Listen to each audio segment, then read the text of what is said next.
वो कौन थी जिसे इतिहास ने नहीं जाना, पर जिसने कालिदास को कालिदास बना दिया। नमस्कार दोस्तों, स्वागत है आपका कहानी सुनेंगे में। आज हम लेकर आए हैं एक ऐसी प्रेम गाथा जो न किसी राजा की है, न किसी रानी की, बल्कि एक कवि और उसके प्रेम की। आषाढ़ का एक दिन, मोहन राकेश की कालजयी कृति। एक ऐसी कहानी जहां प्रेम और यश की टकराहट में किसी को अमरता मिलती है, किसी को विस्मृति। वो मल्लिका जिसने अपनी आत्मा देकर कालिदास को कालिदास बनाया, पर बदले में उसने क्या पाया? क्या कोई इतना प्रेम कर सकता है कि उसे खो देने की पीड़ा भी एक कविता बन जाए? तो चलिए चलते हैं उन बादलों से भरे आषाढ़ के एक दिन में, जहां प्रेम, त्याग और बिछोह तीनों एक ही पंक्ति में खड़े हैं।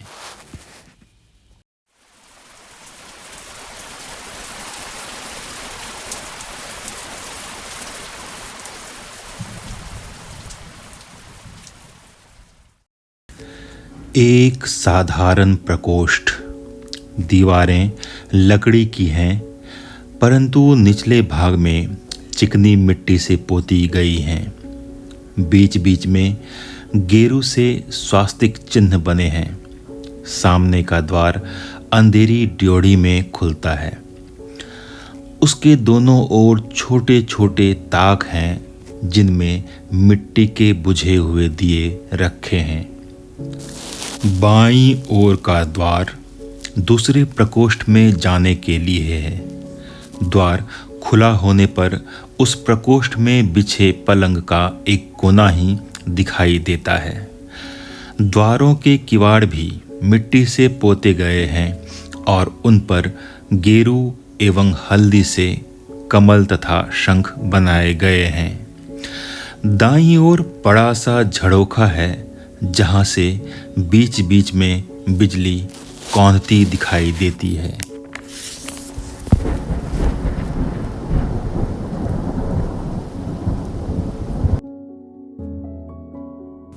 प्रकोष्ठ में एक ओर चूल्हा है। आसपास मिट्टी और कांसे के बर्तन सहेज कर रखे हैं। दूसरी ओर झरोखों से कुछ हटकर 3-4 बड़े बड़े कुंभ रखे हैं, जिन पर कालिख और काई जमी है। उन्हें कुशा से ढककर ऊपर पत्थर रख दिए गए हैं। झरोखे से सटा एक लकड़ी का आसन है, जिस पर बागछाल बिछी है। चूल्हे के निकट 2 चौकियां हैं। उन्हीं में से एक पर बैठी अंबिका छाछ में धान फटक रही है। एक बार झरोखे की ओर देखकर वह लंबी सांस लेती है और फिर व्यस्त हो जाती है। सामने का द्वार खुलता है और मल्लिका गीले वस्त्रों में कांपती सिमटती अंदर आती है। अंबिका आंखें झुकाए व्यस्त रहती है। मल्लिका क्षण भर ठिठकती है, फिर अंबिका के पास आ जाती है। मल्लिका, आषाढ़ का पहला दिन और ऐसी वर्षा मां, ऐसी धरासार वर्षा, दूर दूर तक की उपत्यकाएं भीग गई। और मैं भी तो, देखो न मां, कैसी भीग गई हूं। अंबिका ने उस पर सिर से पैर तक एक दृष्टि डाली और फिर व्यस्त हो गई। मल्लिका घुटनों के बल बैठकर उसके कंधे पर सिर रख देती है। गई थी कि दक्षिण से उड़कर आती बकुल पंक्तियों को देखूंगी, और देखो सब वस्त्र भिगोआई हूं। उसके केशों को चूमकर खड़ी होती हुई ठंड से सिहर जाती है। सूखे वस्त्र कहाँ है माँ? इस तरह खड़ी रही तो जुड़ा जाऊंगी। तुम बोलती क्यों नहीं? अंबिका आक्रोश की दृष्टि से उसे देखती है। अंबिका, सूखे वस्त्र अंदर तल्प पर हैं। मल्लिका, तुमने पहले से ही निकाल कर रख दिए। अंदर को चल देती है। तुम्हें पता था मैं भीग जाऊंगी और मैं जानती थी तुम चिंतित होगी, परंतु मां, द्वार से मुड़कर अंबिका की ओर देखती है। मुझे भीगने का तनिक खेद नहीं। भीगती नहीं तो आज मैं वंचित रह जाती। द्वार से टेक लगा लेती है। चारों ओर धुआंरे मेघ गिराए थे।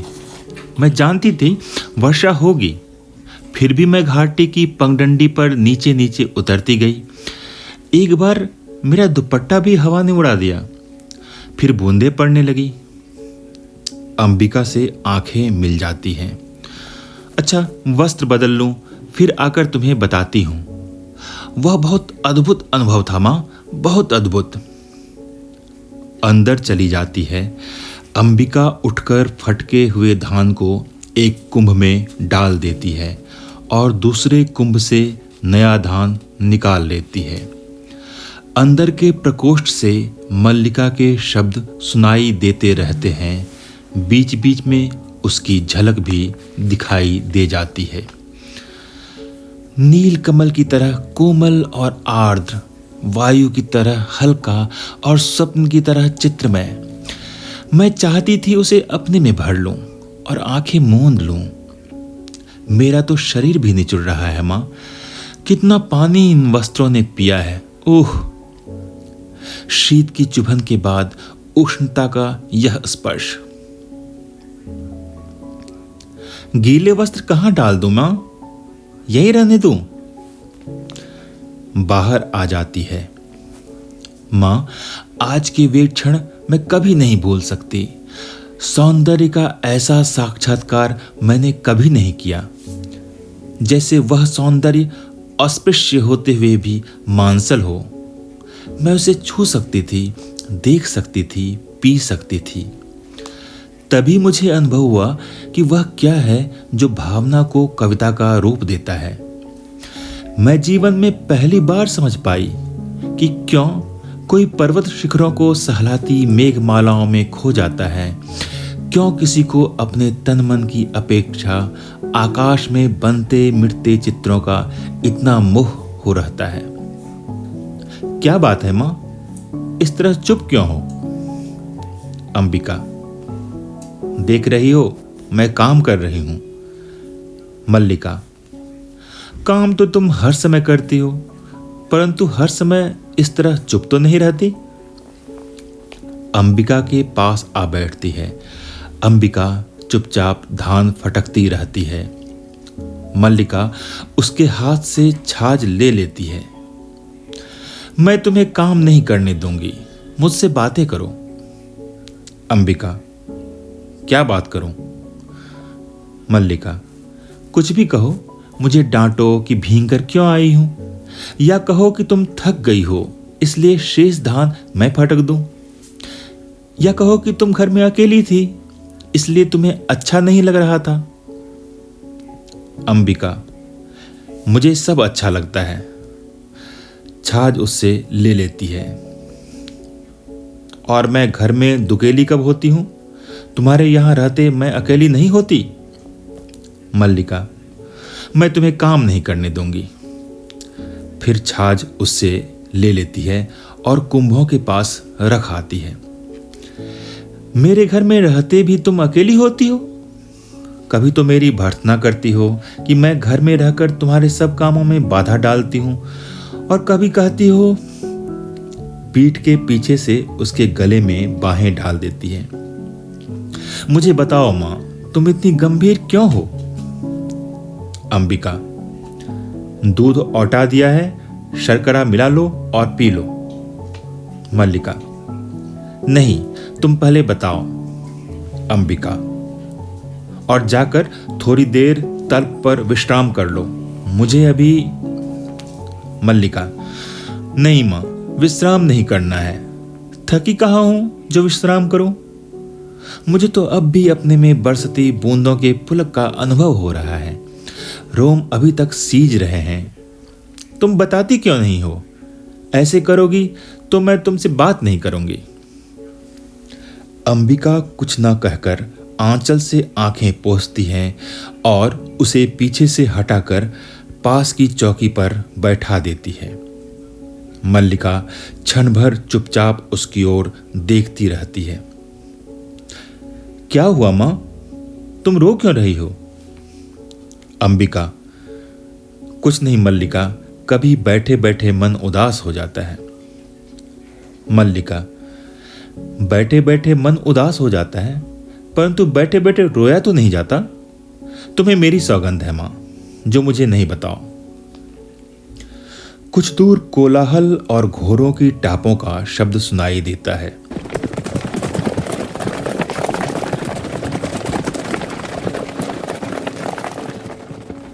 अंबिका उठकर झरोके के पास चली जाती है। मल्लिका क्षण भर बैठी रहती है, फिर वह भी जाकर झरोखे से देखने लगती है। टापों का शब्द पास आकर दूर चला जाता है। मल्लिका, ये कौन लोग हैं मां? अंबिका, संभवतः राज्य के कर्मचारी हैं। मल्लिका, ये यहां क्या कर रहे हैं? अंबिका, जाने क्या कर रहे हैं। कभी वर्षों में ये आकृतियां यहां दिखाई देती हैं, और जब भी दिखाई देती हैं कोई न कोई अनिष्ट होता है। कभी युद्ध की सूचना आती है, कभी महामारी की। लंबी सांस लेती है। पिछली महामारी में जब तुम्हारे पिता की मृत्यु हुई, तब भी मैंने ये आकृतियां यहां देखी थी। मल्लिका सिर से पैर तक सिहर जाती है। मल्लिका, परंतु आज ये लोग यहां किस लिए आए हैं? अंबिका, ना जाने किस लिए आए हैं। अंबिका फिर छाछ उठाने लगती है, परंतु मल्लिका उसे बांह से पकड़कर रोक लेती है। मल्लिका, मां, तुमने बात नहीं बताई। अंबिका पल भर उसे स्थिर दृष्टि से देखती रहती है। उसकी आंखें झुक जाती हैं। अंबिका, अग्निमित्र आज लौट आया है। छाछ उठाकर अपने स्थान पर चली जाती है। मल्लिका वहीं खड़ी रहती है। मल्लिका, लौट आया है? कहां से? अंबिका, जहां मैंने उसे भेजा था। मल्लिका, तुमने भेजा था? होठ फड़फड़ाने लगते हैं। वह बढ़कर अंबिका के पास आ जाती है। किंतु मैंने तुमसे कहा था, अग्निमित्र को कहीं भेजने की आवश्यकता नहीं है। क्रमशः स्वर में और उत्तेजना आ जाती है। तुम जानती हो मैं विवाह नहीं करना चाहती, फिर उसके लिए प्रयत्न क्यों करती हो? तुम समझती हो मैं निरर्थक प्रलाप करती हूं। अंबिका धान को मुट्ठी में ले लेकर जैसे मसलती हुई छाछ में गिराने लगती है। अंबिका, मैं देख रही हूं तुम्हारी बात ही सच होने जा रही है। अग्निमित्र संदेश लाया है कि वे लोग इस संबंध के लिए प्रस्तुत नहीं हैं। कहते हैं। मल्लिका, क्या कहते हैं? क्या अधिकार है उन्हें कुछ भी कहने का? मल्लिका का जीवन उसकी अपनी संपत्ति है। वह उसे नष्ट करना चाहती है तो किसी को उस पर आलोचना करने का क्या अधिकार है? अंबिका, मैं कब कहती हूं मुझे अधिकार है? मल्लिका सिर झटककर अपनी उत्तेजना को दबाने का प्रयत्न करती है। मल्लिका, मैं तुम्हारे अधिकार की बात नहीं कर रही। अंबिका, तुम न कहो, मैं कह रही हूं। आज तुम्हारा जीवन तुम्हारी संपत्ति है, मेरा तुम पर कोई अधिकार नहीं है। मल्लिका पास की चौकी पर बैठकर उसके कंधे पर हाथ रख देती है। मल्लिका, ऐसा क्यों कहती हो? तुम मुझे समझने का प्रयत्न क्यों नहीं करती? अंबिका उसका हाथ कंधे से हटा देती है। अंबिका, मैं जानती हूं तुम पर आज अपना अधिकार भी नहीं है, किंतु इतना बड़ा अपवाद मुझसे नहीं सहा जाता। मल्लिका बाहें घुटनों पर रखकर उन पर सिर टिका लेती है। मल्लिका, मैं जानती हूं मां, अपवाद होता है, तुम्हारे दुख की बात भी जानती हूं, फिर भी मुझे अपराध का अनुभव नहीं होता। मैंने भावना में एक भावना का वर्ण किया है। मेरे लिए वह संबंध और सब संबंधों से बड़ा है। मैं वास्तव में अपनी भावना से प्रेम करती हूं, जो पवित्र है, कोमल है, अनश्वर है। अंबिका के चेहरे पर रेखाएं खिंच जाती हैं। अंबिका, और मुझे ऐसी भावना से वितृष्णा होती है। पवित्र, कोमल और अनश्वर। मल्लिका, मां, तुम मुझ पर विश्वास क्यों नहीं करती? अंबिका, तुम जिसे भावना कहती हो वह केवल छलना और आत्म प्रवंचना है। भावना में भावना का वर्ण क्या है? मैं पूछती हूं, भावना में भावना का वर्ण क्या होता है? उससे जीवन की आवश्यकताएं किस तरह पूरी होती हैं? भावना में भावना का वर्ण। मल्लिका क्षण भर छत की ओर देखती रहती है। मल्लिका, जीवन की स्थूल आवश्यकताएं ही तो सब कुछ नहीं है मां, उसके अतिरिक्त भी तो बहुत कुछ है। अंबिका फिर धान फटकने लगती है।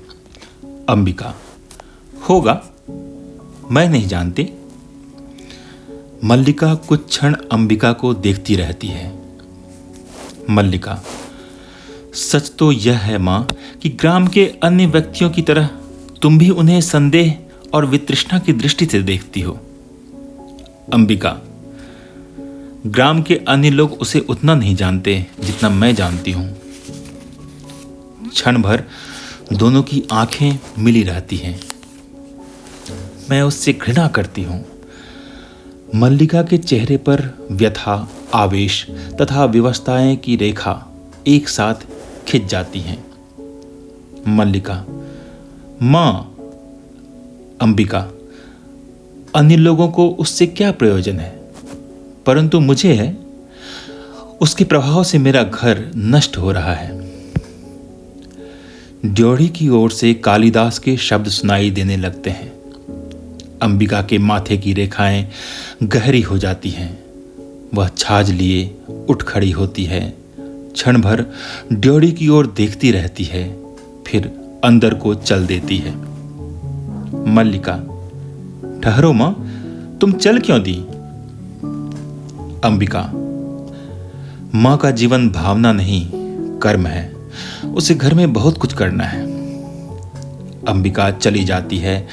कालिदास एक हरिण शावक को बाहों में लिए पुचकारता हुआ आता है। हरिण शावक के शरीर से लहू टपक रहा है। कालिदास, हम जिएंगे हरिण शावक, जिएंगे ना? एक बाण से आहत होकर हम प्राण नहीं देंगे। हमारा शरीर कोमल है तो क्या हुआ, हम पीड़ा सह सकते हैं। एक बाण प्राण ले सकता है तो उंगलियों का स्पर्श प्राण दे भी सकता है। हमें नए प्राण मिल जाएंगे। हम कोमल आस्तरण पर विश्राम करेंगे। हमारे अंगों पर घृत का लेप होगा। कल हम फिर वनस्थली में घूमेंगे। कोमल दुर्वा खाएंगे ना? मल्लिका अपने को सहेज कर द्वार की ओर आती है। मल्लिका, यह आहत हरिण शावक, यह कौन ऐसा व्यक्ति है जिसने इसे आहत किया? क्या दक्षिण की तरह यहां भी? कालिदास, आज ग्राम प्रदेश में कई नई आकृतियां देख रहा हूं। झरोखे के पास जाकर आसन पर बैठ जाता है। राज्य के कुछ कर्मचारी आए हैं। हरिण शावक को वक्ष से सटाकर थपथपाने लगता है। हम सोएंगे। हाँ, हम थोड़ी देर सो लेंगे तो हमारी पीड़ा दूर हो जाएगी, परंतु उससे पहले हमें थोड़ा दूध पी लेना होगा। मल्लिका, थोड़ा दूध तो हो, तो ले आओ। मल्लिका, माँ ने दूध औटाकर रखा है, देखती हूँ। चूल्हे के निकट रखे बर्तनों के पास जाकर देखने लगती है। अभी अभी 2-3 राज कर्मचारियों को हमने घोड़ों पर जाते देखा है। माँ कहती हैं, जब भी ये लोग आते हैं कोई न कोई अनिष्ट होता है। वर्षा के रोमांच के बाद मुझे यह सब बहुत विचित्र लगा। दूध का बर्तन उठाकर दूध खुले बर्तन में उड़ेड़ने लगती है। माँ बहुत रुष्ट है आज। कालिदास हरिण शावक को बाहों में झुलाने लगता है। कालिदास, हम पहले से सुखी हैं। हमारी पीड़ा धीरे धीरे दूर हो रही है। हम स्वस्थ हो रहे हैं। न जाने इसके रूई जैसे कोमल शरीर पर उससे बाण छोड़ते कैसे बना। यह कुलाज भरता मेरी गोद में आ गया। मैंने कहा, तुझे वहां ले चलता हूं जहां तुम्हें अपनी मां की सी आंखें और उसका सा ही स्नेह मिले। मल्लिका की ओर देखता है। मल्लिका दूध लिए पास आ जाती है। मल्लिका, सच मां आज बहुत रुष्ट है। मां को अनुमान हो गया होगा कि वर्षा में मैं तुम्हारे साथ थी, नहीं तो इस तरह भीग कर ना आती। मां को अपवाद की बहुत चिंता रहती है। कालिदास, दूध मुझे दे दो और इसे बाहों में ले लो। दूध का भाजन उसके हाथ से ले लेता है। मल्लिका हरिण शावक को बाहों में लेकर उसका मुंह दूध के निकट ले जाती है। कालिदास भाजन को उसके और निकट कर देता है। हम दूध नहीं पिएंगे? नहीं, हम ऐसा हठ नहीं करेंगे। हम दूध अवश्य पिएंगे। राजपुरुष दंतुल ड्योढ़ी से आकर द्वार के पास रुक जाता है। क्षण भर वह उन्हें देखता रहता है। कालिदास हरिण का मुंह दूध से मिला देता है। ऐसे ऐसे दंतुल बढ़कर उनके निकट आता है। दंतुल, दूध पिलाकर इसके मांस को और कोमल कर लेना चाहते हो? कालिदास और मल्लिका चौंक कर उसे देखते हैं। मल्लिका हरिण शावक को लिए थोड़ा पीछे हट जाती है। कालिदास दूध का भाजन आसन पर रख देता है। कालिदास, जहां तक मैं जानता हूं हम लोग परिचित नहीं हैं। तुम्हारा एक अपरिचित घर में आने का साहस कैसे हुआ? दंतुल एक बार मल्लिका की ओर देखता है, फिर कालिदास की ओर। दंतुल, कैसी आकस्मिक बात है कि ऐसा ही प्रश्न मैं तुमसे पूछना चाहता था। हमारा कभी भी परिचय नहीं, फिर भी मेरे बाण से आहत हरिण को उठा ले आने में तुम्हें जरा भी संकोच नहीं हुआ। यह तो कहो कि द्वार तक रक्त बिंदुओं के चिन्ह बने हैं, अन्यथा इन बादलों से घिरे दिन में मैं तुम्हारा अनुसरण कर पाता? कालिदास, देख रहा हूं कि तुम इस प्रदेश के निवासी नहीं हो। दंतुल व्यंग्यात्मक हंसी हंसता है। दंतुल, मैं तुम्हारी दृष्टि की प्रशंसा करता हूं। मेरी वेशभूषा ही इस बात का परिचय देती है कि मैं यहां का निवासी नहीं हूं। कालिदास, मैं तुम्हारी वेशभूषा को देखकर नहीं कह रहा। दंतुल, तो क्या मेरे ललाट की रेखाओं को देखकर जान पड़ता है कि चोरी के अतिरिक्त सामुद्रिक का भी अभ्यास करते हो? मल्लिका चोट खाई सी कुछ आगे आती है। मल्लिका, तुम्हें ऐसा लांछन लगाते लज्जा नहीं आती?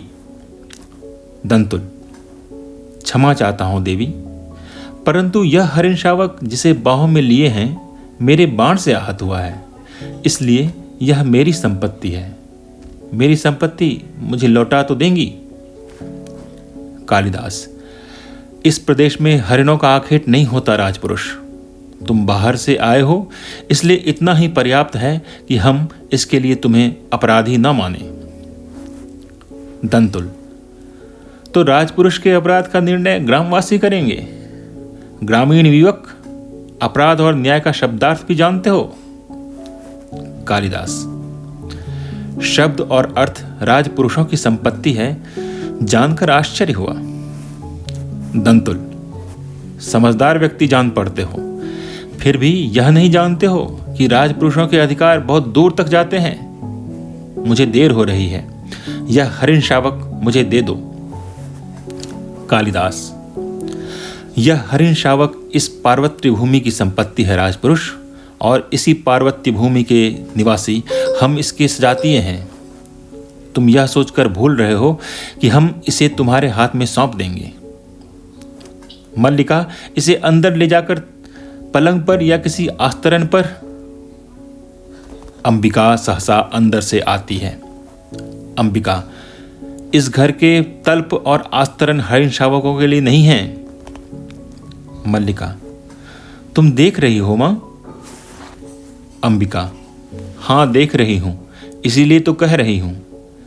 तल्प और आस्तरण मनुष्यों के सोने के लिए हैं, पशुओं के लिए नहीं। कालिदास, इसे मुझे दे दो मल्लिका। दूध का भाजन नीचे रख देता है और बढ़कर हरिण शावक को अपनी बाहों में ले लेता है। इसके लिए मेरी बाहों का आस्तरण ही पर्याप्त होगा, मैं इसे घर ले जाऊंगा। द्वार की ओर चल देता है।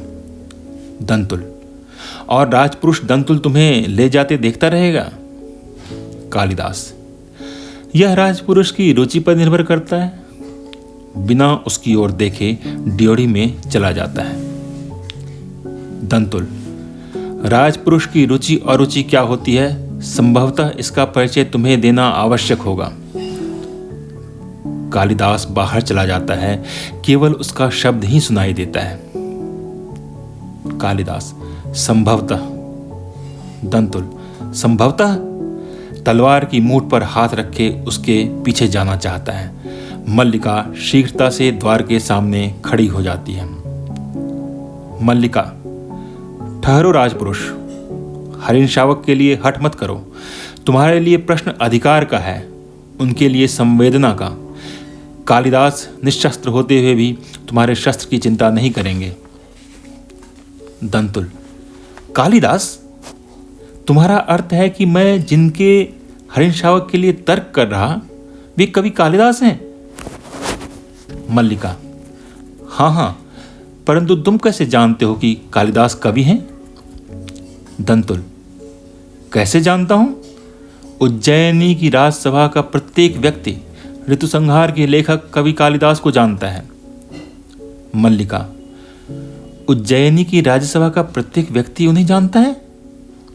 दंतुल, सम्राट ने स्वयं ऋतुसंहार पढ़ा और उसकी प्रशंसा की है, इसलिए आज उज्जैनी का राज्य ऋतुसंहार के लेखक का सम्मान करना और उन्हें राजकवि का आसन देना चाहता है।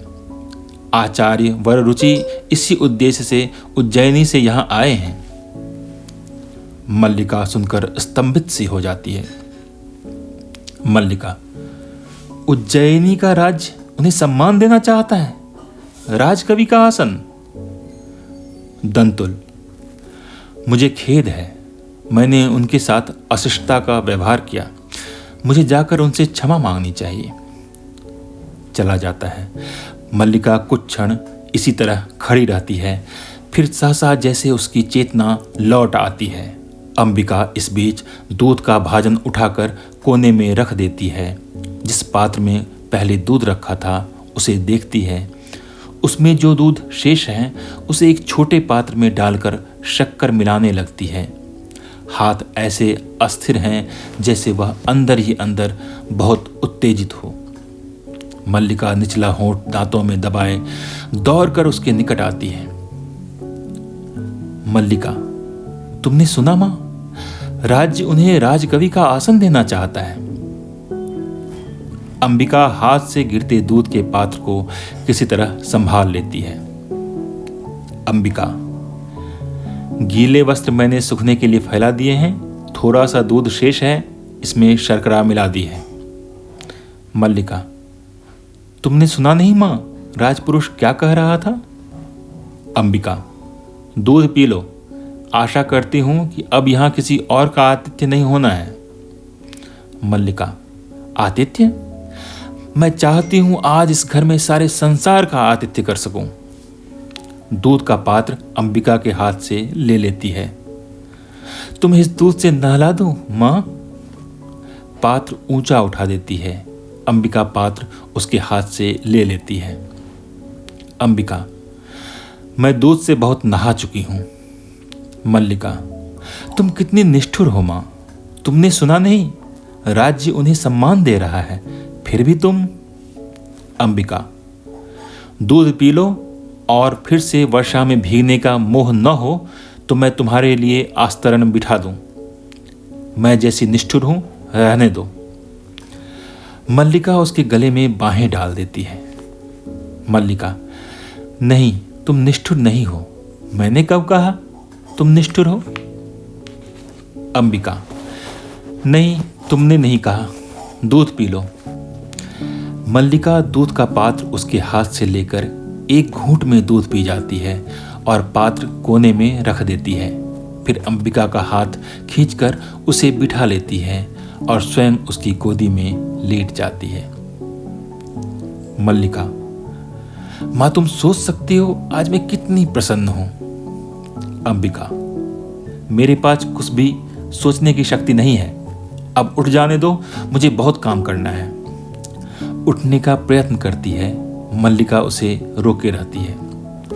मल्लिका, नहीं, उठो नहीं, इसी तरह बैठी रहो। राज्य उन्हें सम्मान दे रहा है माँ, उन्हें राजकवि का आसन प्राप्त होगा। सहसा अंबिका की गोदी से हटकर बैठ जाती है। उस व्यक्ति को जिसे उसने निकट के लोगों ने आज तक समझने का प्रयत्न नहीं किया, जिसे घर में और घर के बाहर केवल लांछना और प्रताड़ना ही मिली है। अब तो तुम विश्वास करती हो माँ कि मेरी भावना निराधार नहीं है? अंबिका उठ खड़ी होती है। अंबिका, मैं कह चुकी हूं, मेरे सोचने समझने की शक्ति जड़ हो चुकी है।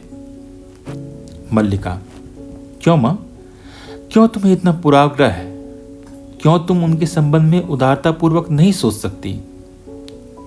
अंबिका, मेरी वह अवस्था बीत चुकी है जब यथार्थ से आंखें मूंद कर जिया जाता है। अंदर जाने लगती है। मल्लिका उठकर खड़ी हो जाती है। मल्लिका, और तुम्हारी यथार्थ दृष्टि केवल दोष ही दोष देखती है? अंबिका मुड़कर पल भर उसे देखती रहती है। अंबिका, जहां दोष है वहां अवश्य वह दोष देखती है। मल्लिका, उनमें तुम्हें क्या दोष दिखाई देता है? अंबिका, वह व्यक्ति आत्मसीमित है। संसार में अपने सिवा उसे और किसी से मोह नहीं है। मल्लिका, इसलिए कि वे मातुल की गौवें न हाँक कर बादलों में खोए रहते हैं। अंबिका, मुझे मातुल से और उसकी गौओं से कोई प्रयोजन नहीं है। मैं केवल अपने घर को देखती हूं। मल्लिका, बैठ जाओ मां। अंबिका को हाथ से पकड़कर झरोखे के पास आसन पर ले आती है। मैं तुम्हारी बात समझना चाहती हूं। अंबिका, मैं भी चाहती हूं तुम आज समझ लो। तुम कहती हो तुम्हारा उससे भावना का संबंध है। वह भावना क्या है? मल्लिका, मैं उसे कोई नाम नहीं देती। अंबिका के पैरों के पास बैठ जाती है। अंबिका, परंतु लोग उसे नाम देते हैं। यदि वास्तव में उसका तुमसे भावना का संबंध है तो वह क्यों तुमसे विवाह नहीं करना चाहता? मल्लिका, तुम उनके प्रति सदा अनुदार रही हो मां। तुम जानती हो उनका जीवन परिस्थितियों की कैसी विडंबना में बीता है। मातुल के घर में उनकी क्या दशा रही है। उस साधनहीन और अभावग्रस्त जीवन में विवाह की कल्पना कैसे की जा सकती है? अंबिका, और अब जबकि उसका जीवन साधनहीन और अभावग्रस्त नहीं रहेगा? मल्लिका कुछ क्षण चुप रहकर अपने पैरों को देखती रहती है। किसी संबंध से बचने के लिए अभाव जितना बड़ा कारण होता है, अभाव की पूर्ति उससे बड़ा कारण बन जाती है। मल्लिका, यह तुम्हारी नहीं, विलोम की भाषा है। अंबिका, मैं ऐसे व्यक्ति को अच्छी तरह समझती हूं। तुम्हारे साथ उसका इतना ही संबंध है कि तुम एक उपादान हो जिसके आश्रय से वह अपने से प्रेम कर सकता है और अपने पर गर्व कर सकता है। परंतु तुम क्या सजीव व्यक्ति नहीं हो? तुम्हारे प्रति या उसका तुम्हारे कोई कर्तव्य नहीं? कल तुम्हारी मां का शरीर नहीं रहेगा और घर में एक समय के भोजन की व्यवस्था भी नहीं होगी, तो जो प्रश्न तुम्हारे सामने उपस्थित होगा उसका तुम क्या उत्तर दोगी? तुम्हारी भावना उस प्रश्न का समाधान कर देगी? फिर कह दो यह मेरी नहीं विलोम की भाषा है। मल्लिका सिर झुकाए कुछ क्षण चुप बैठी रहती है, फिर अंबिका की ओर देखती है। मल्लिका, मां, आज तक का जीवन किसी तरह बीता ही है, आगे का भी बीत जाएगा। आज जब उसका जीवन एक नई दिशा ग्रहण कर रहा है, मैं उनके सामने अपने स्वार्थ की घोषणा नहीं करना चाहती। बाहर से मातुल के शब्द सुनाई देने लगते हैं। मातुल, अंबिका, अंबिका, घर में हो कि नहीं? अंबिका और मल्लिका ड्योढ़ी की ओर देखती हैं। मातुल अस्त व्यस्त सा आता है। मातुल, हो घर में ही हो। मैं आज सारे ग्राम में घोषणा करने जा रहा हूं, मेरा इस कालिदास नामधारी जीव से कोई संबंध नहीं है। मल्लिका, क्या हुआ है आर्य मातुल?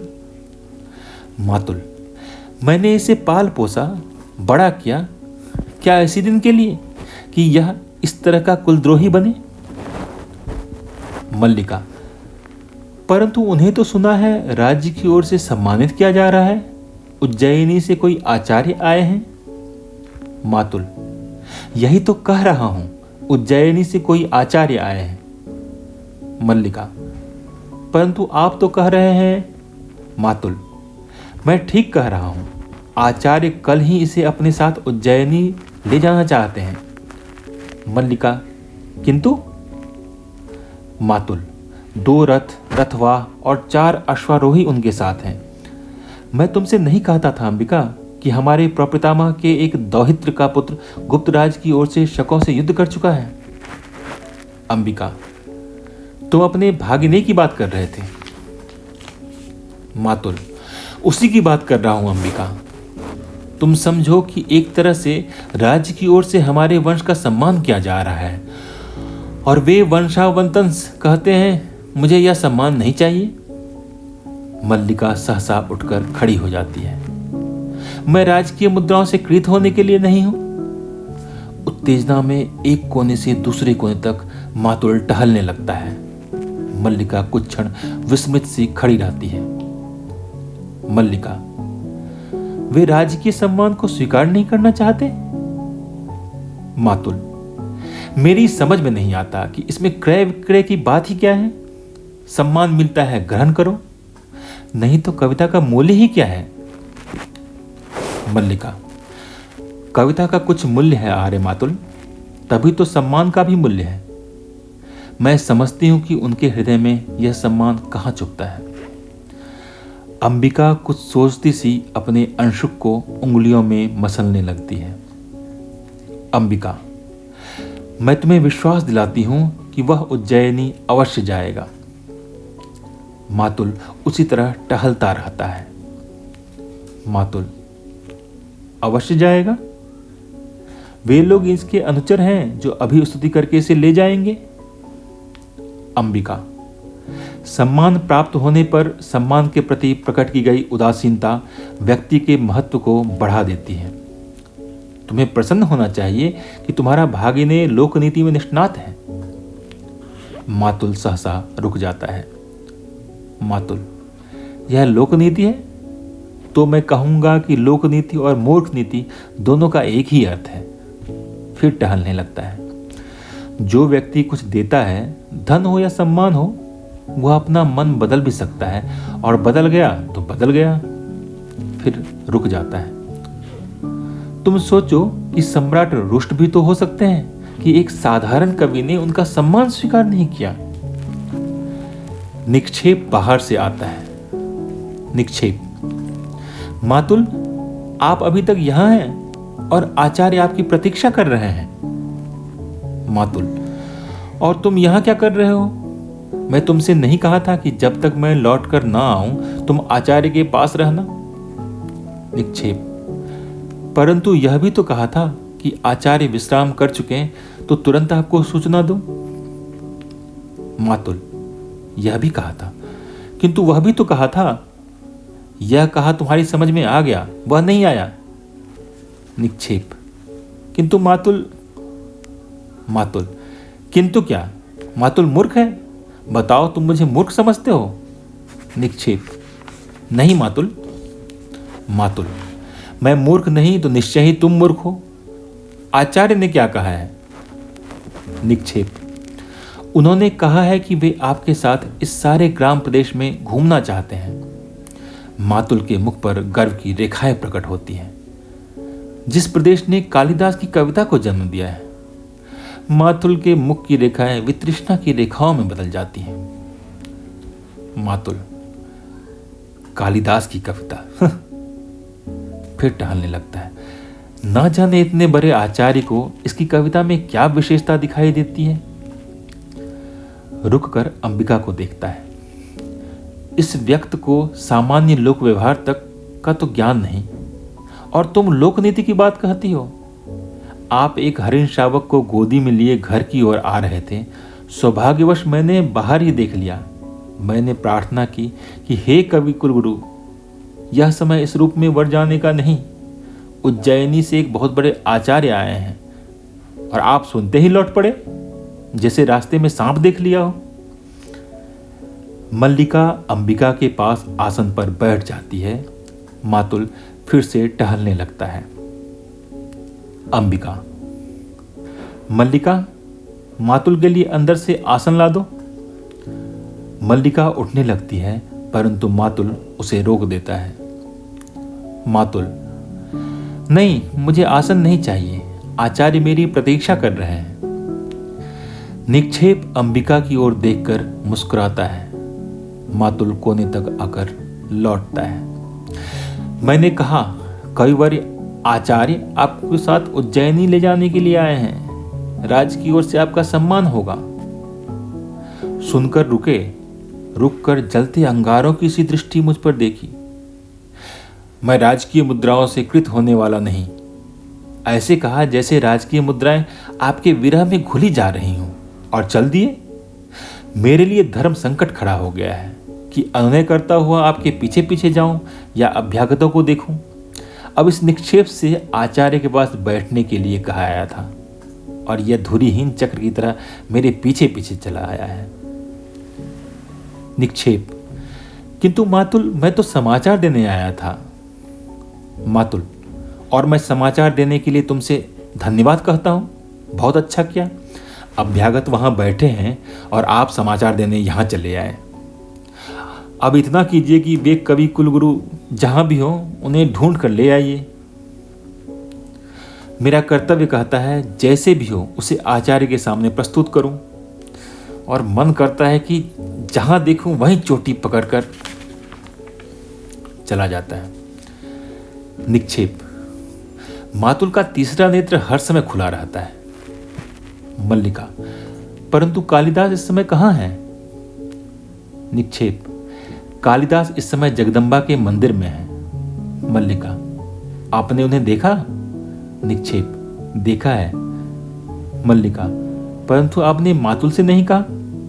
निक्षेप, मैं नहीं चाहता था कि मातुल इस समय वहां जाए।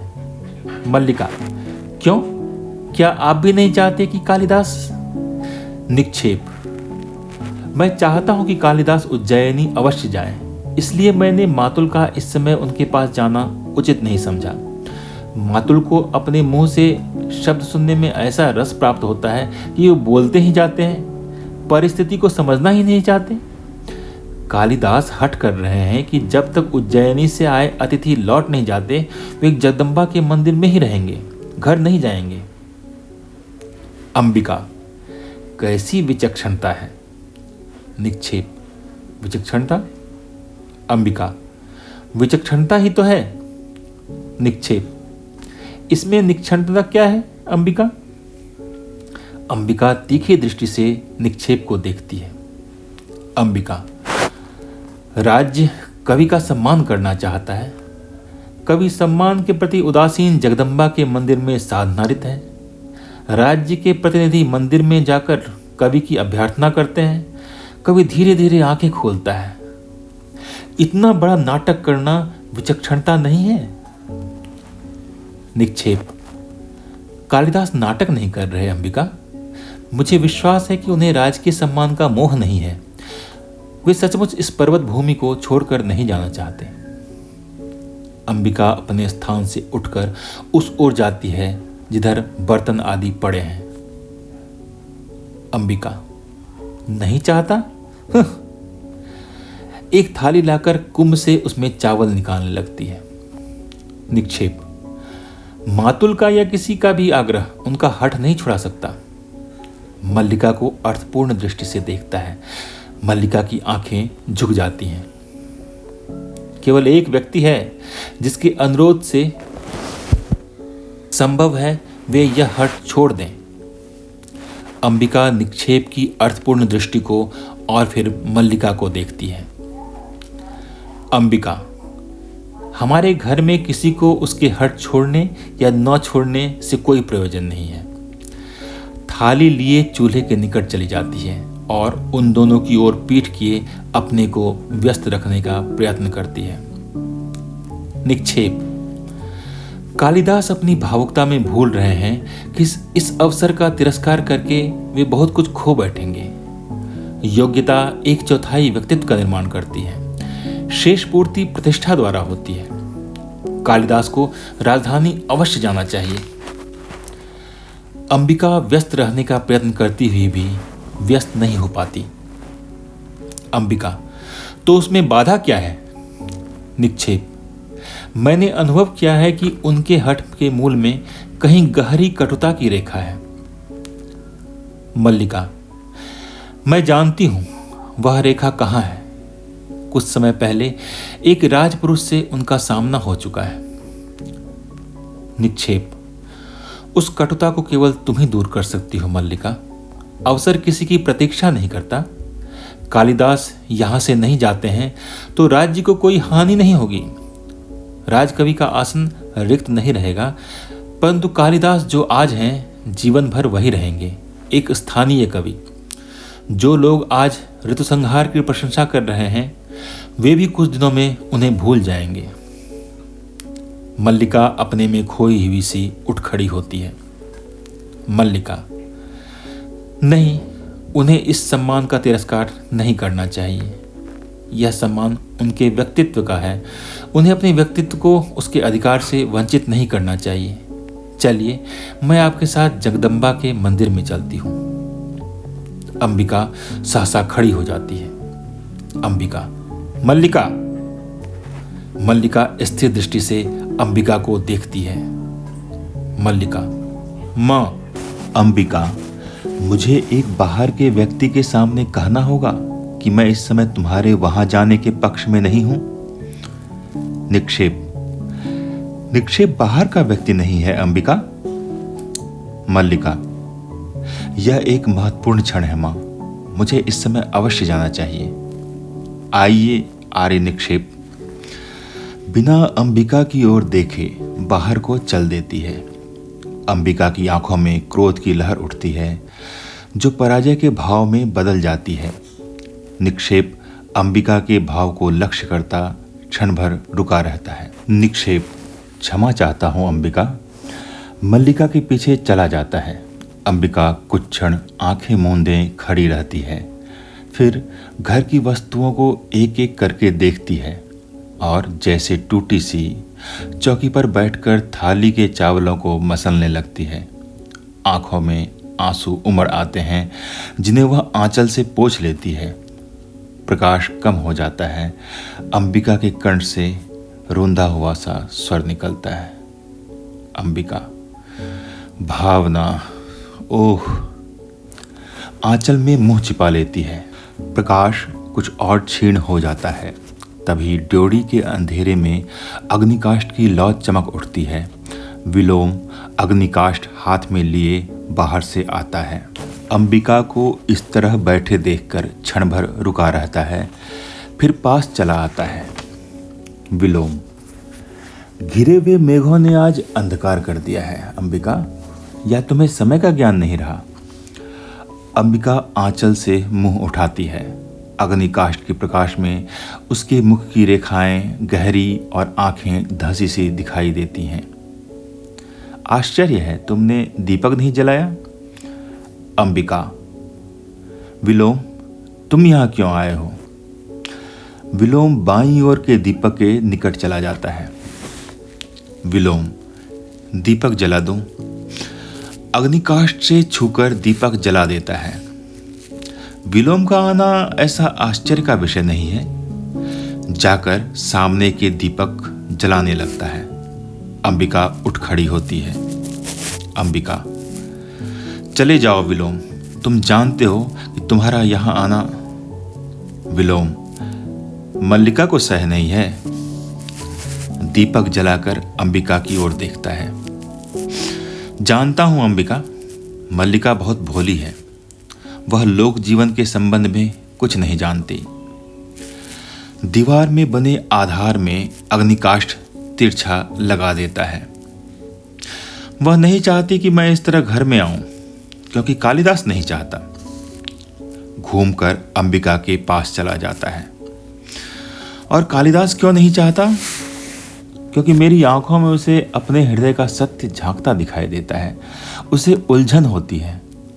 किंतु तुम तो जानती हो अंबिका, मेरा एकमात्र दोष यह है कि मैं जो अनुभव करता हूं स्पष्ट कह देता हूं। अंबिका, मैं इस समय तुम्हारे दोष अदोष का विवेचन नहीं करना चाहती। विलोम, देख रहा हूं तुम इसमें बहुत दुखी हो। और तुम दुखी कब नहीं रही अंबिका? तुम्हारा तो जीवन ही पीड़ा का इतिहास है। पहले से कहीं दुबली हो गई हो। सुना है कालिदास उज्जैनी जा रहा है। अंबिका, मैं नहीं जानती। विलोम जैसे उसकी बात न सुनकर झरोखे के पास चला जाता है। विलोम, राज्य की ओर से उसका सम्मान होगा। कालिदास राजकवि के रूप में उज्जैनी में रहेगा। मैं समझता हूं उसके जाने से पहले ही उसका और मल्लिका का विवाह हो जाना चाहिए। इस संबंध में तुमने सोचा तो होगा? अंबिका, मैं इस समय कुछ भी सोचना नहीं चाहती।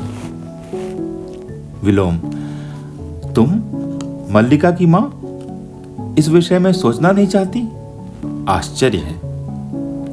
अंबिका, मैंने तुमसे कहा है विलोम, तुम चले जाओ।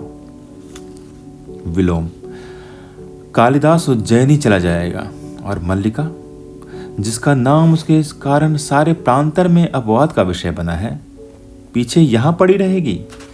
क्यों अंबिका? अंबिका कुछ ना कहकर आसन पर बैठ जाती है। विलोम घूमकर उसके सामने आ जाता है। क्यों, तुमने इतने वर्ष सारी पीड़ा क्या इसी दिन के लिए सही है?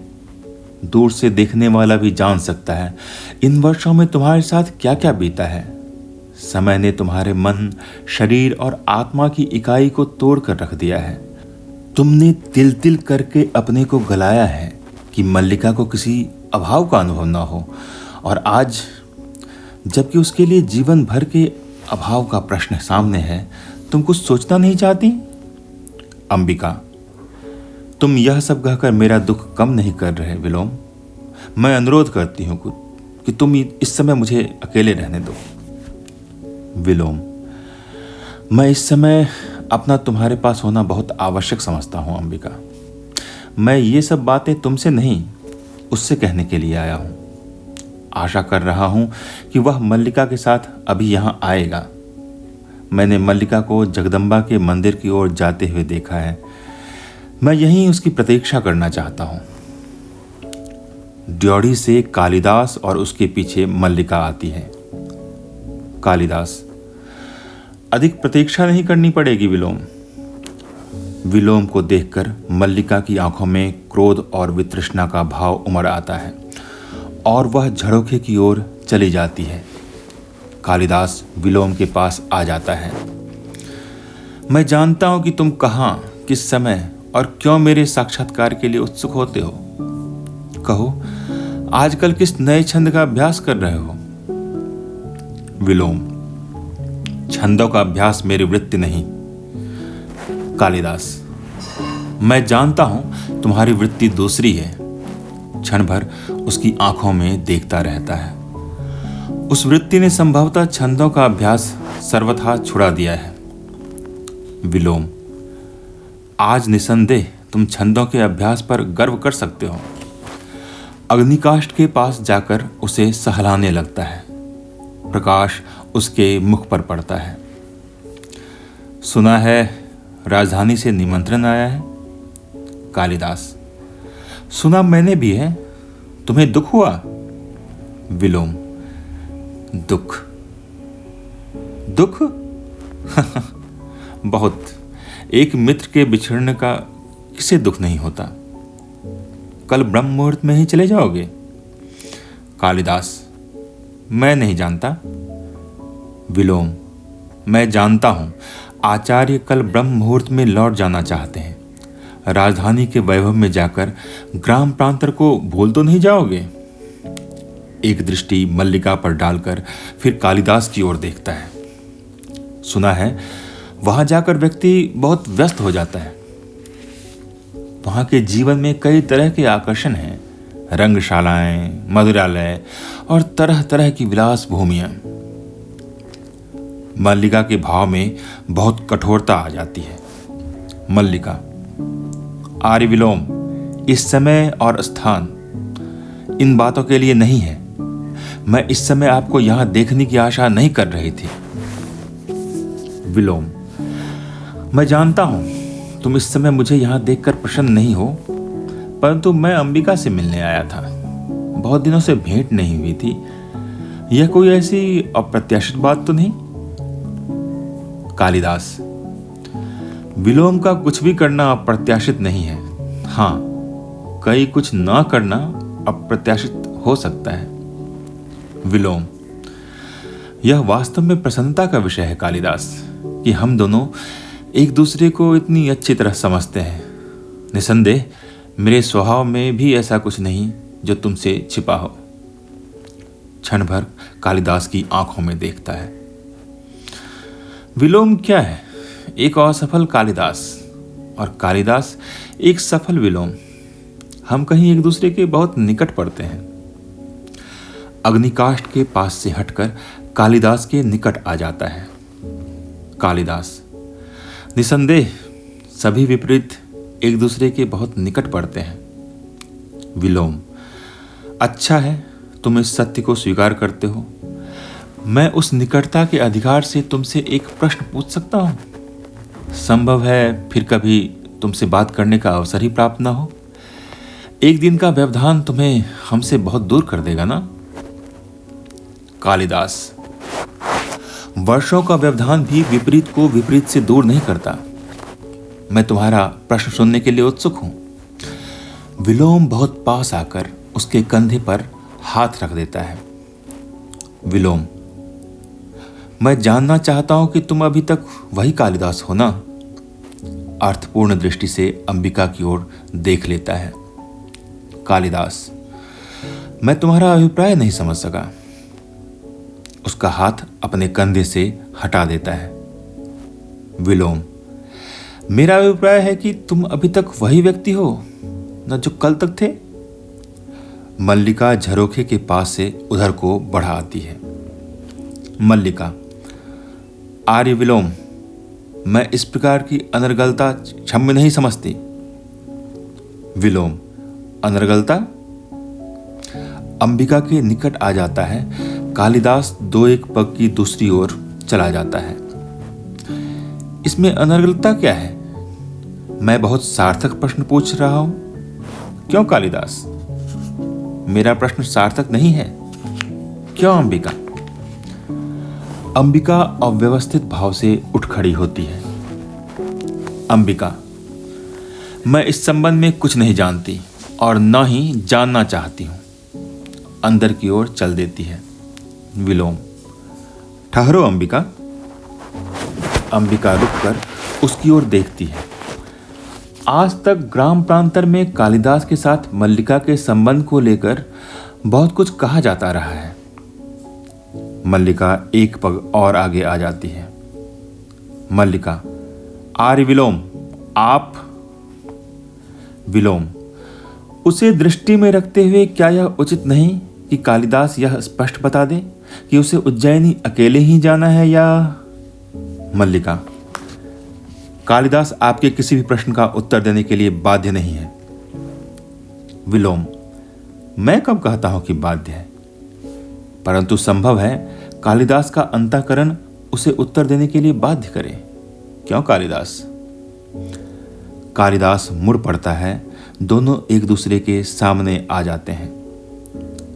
कालिदास, मैं तुम्हारी प्रशंसा करने के लिए अवश्य बाध्य हूं। तुम दूसरों के घर में ही नहीं, उनके जीवन में भी अनाधिकार प्रवेश कर जाते हो। विलोम, अनाधिकार प्रवेश? मैं? क्यों अंबिका, तुम्हें कालिदास की यह बात कहां तक संगत प्रतीत होती है कि मैं, विलोम, दूसरों के जीवन में अनाधिकार प्रवेश कर जाता हूं? अंबिका, मैं कह चुकी हूं, मुझे इस संबंध में कुछ भी नहीं कहना है। अंदर चली जाती है। विलोम, बस चल ही दी? अच्छा कालिदास, तुम ही बताओ, तुम्हें अपने यह बात कहां तक संगत प्रतीत होती है? मैंने किसके जीवन में अनाधिकार प्रवेश किया है?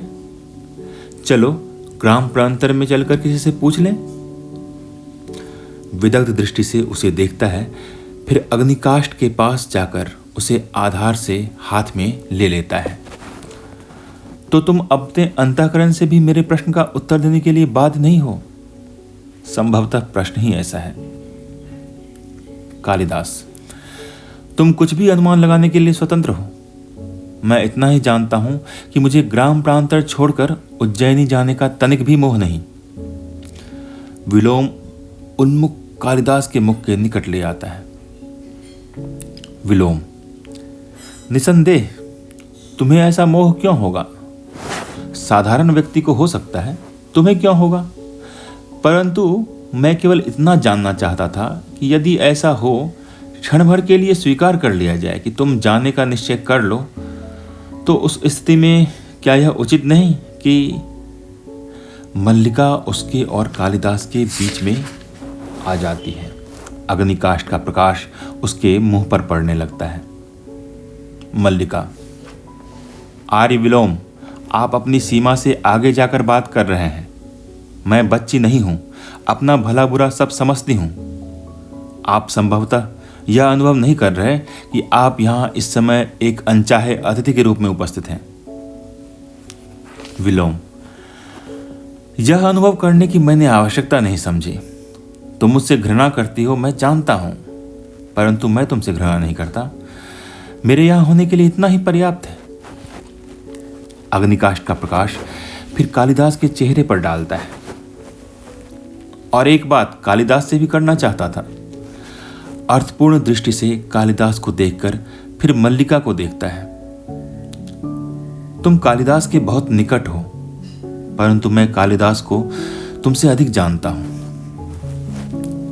पुनः एक एक करके दोनों की ओर देखता है और ड्योढ़ी की ओर चल देता है। ड्योढ़ी के पास से मुड़कर फिर कालिदास की ओर देखता है। तुम्हारी यात्रा शुभ हो कालिदास। तुम जानते हो विलोम तुम्हारा ही शुभचिंतक है। कालिदास, यह मुझसे अधिक कौन जान सकता है। विलोम के कंठ से तिरस्कारपूर्ण स्वर निकलता है और वह मल्लिका की ओर देखता है। विलोम, अनचाहा अतिथि संभवतः फिर भी कभी आ पहुंचे, तब के लिए भी क्षमा चाहते हुए व्यंग के साथ मुस्कुरा कर चला जाता है।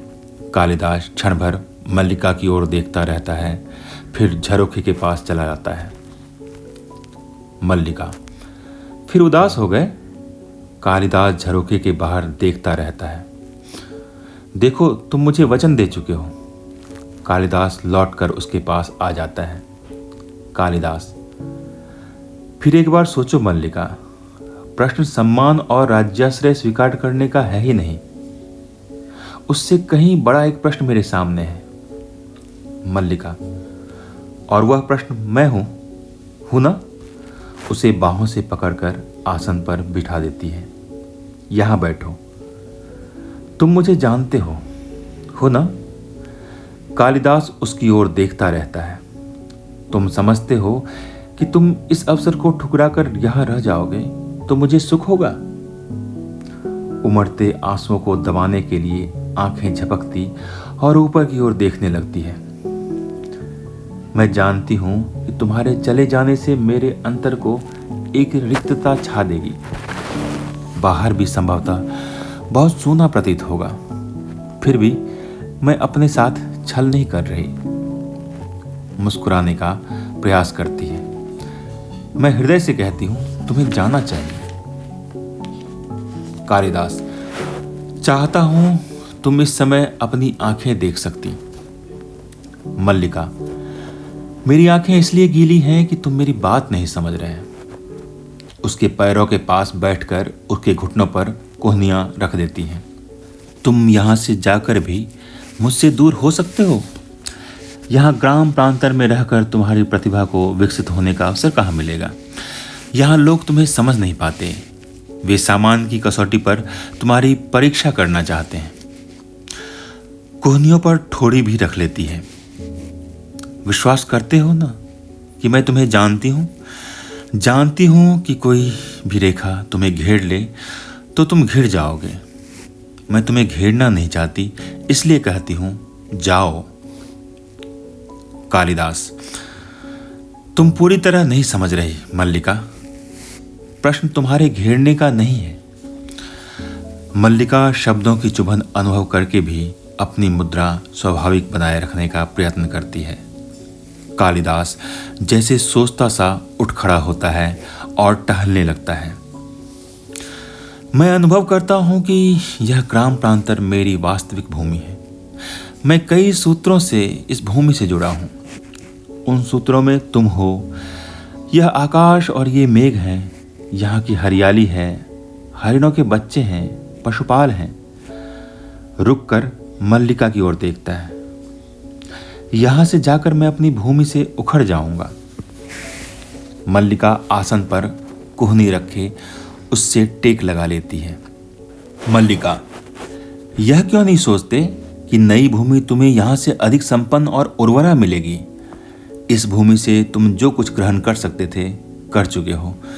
तुम्हें आज नई भूमि की आवश्यकता है जो तुम्हारे व्यक्तित्व को अधिक पूर्ण बना दे। कालिदास, नई भूमि सुखा भी तो सकती है। फिर टहलने लगता है। मल्लिका, कोई भूमि ऐसी नहीं जिसके अंतर में कोमलता न हो। तुम्हारी प्रतिभा उस कोमलता का स्पर्श अवश्य पालेगी। कालिदास, और उस जीवन की अपनी अपेक्षाएं भी होंगी। मल्लिका उठकर उसके पास आ जाती है और उसके हाथ अपने हाथों में ले लेती है। मल्लिका, यह क्यों आवश्यक है कि तुम उन अपेक्षाओं का पालन करो? तुम दूसरों के लिए नई अपेक्षाओं की सृष्टि भी कर सकते हो। कालिदास, फिर भी कई कई आशंकाएं उठती हैं। मुझे हृदय में उत्साह का अनुभव नहीं होता। मल्लिका, मेरी ओर देखो। कालिदास कुछ क्षण उसकी आंखों में देखता रहता है। अब भी उत्साह का अनुभव नहीं होता? विश्वास करो, तुम यहां से जाकर भी यहां से अलग नहीं होगे। यहाँ की वायु, यहाँ के मेघ और यहाँ के हरिण, इन सब को तुम साथ ले जाओगे और मैं भी तुमसे दूर नहीं होंगी। जब भी तुम्हारे निकट होना चाहूंगी, पर्वत शिखर पर चले जाऊंगी और उड़कर आते मेघों में घिर जाया करूंगी। बिजली कौंधती है और मेघ गर्जन सुनाई देता है। कालिदास उसके हाथ पकड़े रहता है। मल्लिका पलकें झपककर अपने आंसू सुखाती है। लगता है फिर वर्षा होगी। यूं भी बहुत अंधेरा हो गया है। आचार्य तुम्हारी प्रतीक्षा कर रहे होंगे। कालिदास, मुझे जाने के लिए कह रही हो? मल्लिका, हाँ, देखना मैं तुम्हारे पीछे प्रसन्न रहूंगी। बहुत घूमूंगी और हर संध्या को जगदम्बा के मंदिर में सूर्यास्त देखने जाया करूंगी। कालिदास, इसका अर्थ है तुमसे विदा लूं? मल्लिका, नहीं, विदा तुम्हें नहीं दूंगी। जा रहे हो इसलिए केवल प्रार्थना करूंगी कि तुम्हारा पथ प्रशस्त हो। उसके हाथ छोड़ देती है। जाओ। कालिदास पल भर आंखें मूंदे रहता है, फिर झटके से चला जाता है। मल्लिका हाथों में मुंह छिपाए आसन पर जा बैठती है। तीव्र मेघ गर्जन सुनाई देता है और साथ वर्षा का शब्द सुनाई देने लगता है। मल्लिका अपने को रोकने का प्रयत्न करती हुई भी लिलक उठती है। अंबिका अंदर से जाकर उसके सिर पर हाथ रखती है और उसका मुंह ऊपर उठाती है। अंबिका, मल्लिका। मल्लिका आसन से उठ खड़ी होती है और झरोखे के पास जाकर उससे सिर टिका लेती है। अंबिका, तुम स्वस्थ नहीं हो मल्लिका, चलो अंदर चलकर विश्राम कर लो। मल्लिका अपनी सिसकियों को दबाने का प्रयास करते हुए उठ खड़ी रहती है। मल्लिका, मुझे यहीं रहने दो माँ, मैं अस्वस्थ नहीं हूँ। देखो माँ, चारों ओर कितने गहरे मेघ घिरे आए हैं। कल ये मेघ उज्जैनी की ओर उड़ जाएंगे। पुनः हाथों में मुंह छिपाकर सिसक उठती है। अंबिका पास जाकर उसे अपने से सटा लेती है। अंबिका, रो नहीं मल्लिका। मल्लिका, मैं रो नहीं रही हूँ माँ, मेरी आंखों से जो बरस रहा है यह दुख नहीं है, यह सुख है माँ, सुख। अंबिका के वक्ष में मुंह छिपा लेती है। पुनः मेघ गर्जन सुनाई देता है और वर्षा का शब्द ऊंचा हो जाता है।